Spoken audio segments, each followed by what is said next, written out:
నేను రెవెన్యూ శాఖ ఉద్యోగిని అయినందుకు గర్వపడుతున్నాను. పురాతన కాలంలో ఏర్పాటు చేయబడి నేటికి కొనసాగుతూ సుసంపన్నమైన నా శాఖ కీర్తి ప్రతిష్టలు సర్వదా కాపాడగలనని, పారదర్శకమైన జవాబుదారీ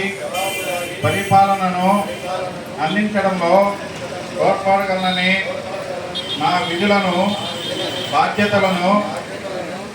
త్రికరణ శుద్ధిగా నెరవేర్చగలుగుతానని, నా పరిధిలో ఉన్న ప్రజలు రైతుల సమస్యలు పరిరక్షించడానికి